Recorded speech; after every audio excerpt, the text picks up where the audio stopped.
안녕하세요. 오늘의 테슬라입니다. 오늘은 미국 주식이 좀 내리고 테슬라도 지금 770에서 왔다 갔다 하고 있습니다. 머리가 좀 뜨겁죠? 네, 800 이상에서 타신 분들은 좀 뜨거울 거예요. 근데 기다리세요. 존버하세요. 버티는 게 승자입니다. 자, 미국에서 결국 미국 주식은 근본주, 네, 중심을 잡아주는 주식들이 올라가야 됩니다. 트럼프가 대통령 선거를 포기할까요? 아니죠. 대통령 선거를 선방하기 위해서는 무조건 미국 주식 올려야 됩니다. 그 올릴 때 개 잡주로 올릴까요? 결국 올릴 수 있는 주식들은 한정되어 있다라고 할 때 테슬라 주식은 분명히 따라오르니까 걱정하지 맙시다. 오늘 얘기해 볼 건, 자, 뉴럴링크. 이제 팟캐스트 나와서, 유튜브 채널에 나와서 뉴럴링크에 대해서는 얘기를 많이 했죠. 물론 그걸 전체로 다 이해한 건 아닌데, 그 얘기하는 요약들을 쭉 보면서 결국 뉴럴링크는 무엇일까? 제가 생각하기에는 이건 인버스다. 뭐 이를테면 테슬라의 자율주행이 레버리지라고 한다면 뭐랄까, 해치 개념의 인버스다라고 생각이 되는 게 바로 뉴럴링크와 스타링크. 네, 이게 무슨 얘기냐? 일론 머스크가 항상 주장했던 게 있습니다. 인공지능은 우리 인류 문명에게 굉장히 위협적인 존재일 것이다. 인공지능, 그러니까 미래 인공지능에 대해서 긍정적으로 우리가 충분히 제어할 수 있다라고 주장하는 기업가들이 있고, 반대로 굉장히 위험하다라고 주장하는 사람들이 있죠. 일론 머스크는 굉장히 위험하다라고 주장하는 쪽이었습니다. 이게 아이를 키워보면 이게 무슨 얘기인지 압니다. 아이들이 뭐 이를테면 사자, 어흥이라는 것들을 가리키고 뭔가를 이렇게 우리가 얘기해 줄 때 아이들은 어떻게 배워나갈까요? 모든 사자의 그림, 다양한 형태의 사자의 그림들을 우리가 모두 교육시켜야지 아이들이 그걸 사자를 다 인식할 수 있을까요? 아닙니다. 한 개, 두 개 정도만 사자, 어흥을 반복해서 가르쳐주면 아이들은 이게 사자라는 걸 인식하고 난 다음에는 그와 유사한 다른 그림, 하지만 그걸 보지 못했어도 그게 사자라는 걸 어느 순간에 인식하게 됩니다. 그래서 부모들이 아이를 키워보면 깜짝깜짝 놀래죠. 이거 가르쳐주지 않았는데 이걸 어떻게 알지? 네, 확장해 나가는 거예요. 그리고 기존에 배웠던 그걸 바탕으로 막 뻗어나가는 거죠. 인공지능이 이 성장하고 있는 아이의 뇌와 뭐 비슷하다고 볼 수 있겠죠. 그 아이가 성장하는 그 뇌, 그러니까 인공지능은 그 기본 베이스에서 딥러닝을 통해서 마치 아이가 생각이 뻗어나가는 것처럼 뻗어나가는 거예요. 근데 중요한 건 그렇게 뻗어나가는 그 아이를 볼 때 놀라는 것처럼 인공지능의 그 확장 정도에도 우리가 놀란다는 거죠. 다만 우리가 그게 어느 정도인지 모르고 있는데 일론 머스크는 그걸 알고 있겠죠. 그 누구보다 인공지능의 무서움에 대해서 알고 있기 때문에 그런 경고를 계속 예전부터 던져왔던 걸 겁니다. 결국은 그 인공지능의 핵심이라고 보면 엄청난 연산, 그리고 엄청난 데이터 처리 속도, 그리고 수많은 데이터베이스에서 굉장히 빠르게 데이터를 꺼집어내는 그것. 일론 머스크는 이걸 준비를 하고 있어요. 바로 봐요. 일론 머스크가 하고 있는 그 뉴럴링크의 핵심은 간단합니다. 인간의 머릿속에 뇌와 연결된 칩을 심습니다. 그 칩은 데이터 통신에 가장 중요한 역할을 한다고 보시면 됩니다. 연산도 하지만 데이터 통신. 그러면 그 데이터 통신은 무엇과 이루어질까요? 제가 생각하기에는 그게 바로 스타링크 같아요.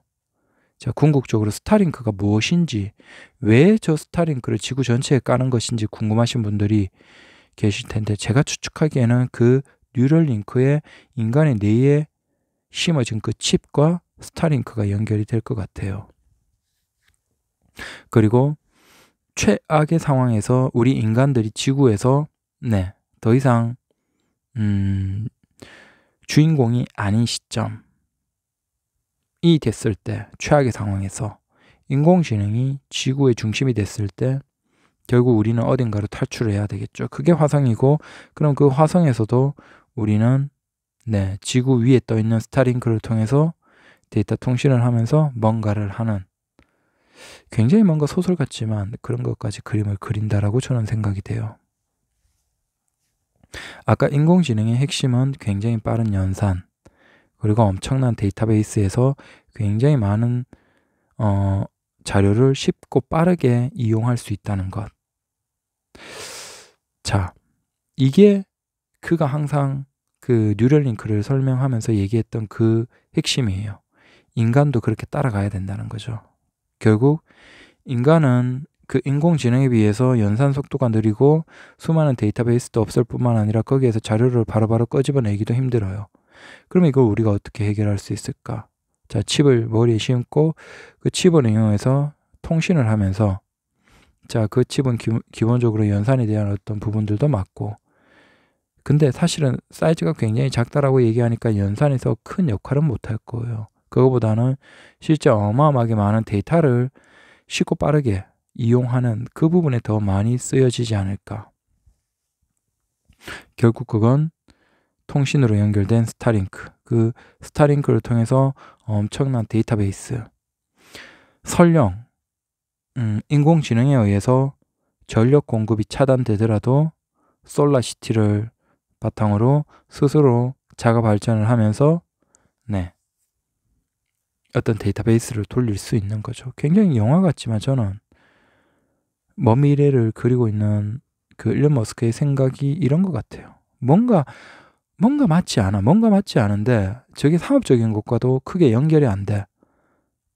왜 스타링크를 엄청나게 많이 쏘아 올려야 될까? 왜 로켓을 계속 그렇게 이용을 해야 될까?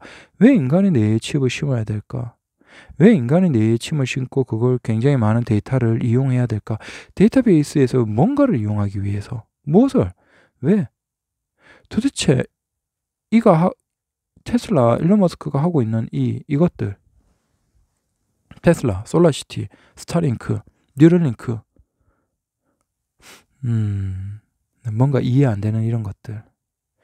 왜 우리는 지상에 도로를 두고 하늘에 도로를 두고 지하 터널을 통해서 이동해야 될까? 지금은 우리가 여기에 대한 서로 간의 연결고리를 알 수가 없죠. 하지만 일론 머스크는 결국은 미래의 인공지능과의 인간과의 대립을 생각하고 뭔가를 그리고 있는 것 같아요.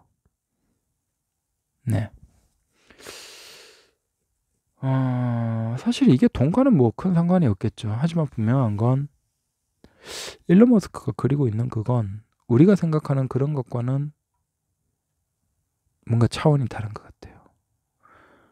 단순히 이게 테슬라라는 주식에 대해서 관심을 가지면 테슬라라는 자동차 자체만 보더라도 참 매력적인데 그 전체 그림을 보면 훨씬 더 뭔가 굉장히 흥미로운 요소가 있죠. 그래서 관심을 가지면 가질수록 빠져들게 되는 게 테슬라 주식입니다. 그 자율주행과 관련해서는 또 잠깐만 얘기하면 그 아이가 생각의 범위가 뻗어나가는 그것과 비슷하다고 생각하시면 돼요. 자, 일본, 한국, 중국, 미국, 호주, 이런 나라들의 운전자의 운전하는 형태는 똑같을까요? 다를까요? 전혀 다르겠죠. 자, 기존의 그 어떤 기계적으로 만들어진 그 자율주행이 미국 기준으로 만들어졌다라고 할 때 그게 일본에 적용될까요? 한국, 중국, 호주에 적용이 될까요? 쉽지 않을 거죠. 쉽지 않을 겁니다. 결국 다른 차를 상대해야 되는데 그 다른 그 로컬의 운전자에 대한 데이터베이스는 없으니까요. 테슬라가 무서운 게 이거죠. 왜 테슬라는 수많은 나라에 전기차를 보급하려고 할까? 그걸 바탕으로 그 지역에 그 로컬의 운전자들, 도로에서 마주해야 되는 운전자들의 그 데이터를 바탕으로 학습시키면 그 지역에서는 얼마든지 빠르게 자율주행이 가능해지겠죠. 반면에 다른 자율주행 같은 회사들은 어떻게 해야 될까요? 기계적으로 그걸 할 경우에는 각각 로컬에서 수많은 연구들을 하고 다른 차량의 운전자들에 대한 것들을 파악하고 난 다음에 거기에 맞는 자율주행 기능을 만들고 그게 각각 나라에 배포가 되어야 되겠죠. 왜 테슬라가 무서운지, 왜 폭스바겐의 CEO가 테슬라의 저 수많은 나라에서 이루어지는 저 데이터, 실제 운전자들이 운행하면서 쌓는 저 데이터가 무섭다라고 얘기했는지, 그건 뭐 어느 시점이 되면 폭발할 거예요. 테슬라가 계속 일론 머스크가 얘기하고 있는 올해 안에 자율주행이 된다, 뭐 점점 변화할 것이다, 발전할 것이다 라고 얘기하는 그런 부분들이 아이가 이제 막 생각의 그 정도가 막 뻗어나가는, 막 터져나가는 그런 순간이 있는데 그 순간을 지나가고 있기 때문에 저렇게 자신만만한 게 아닐까. 네, 감사합니다.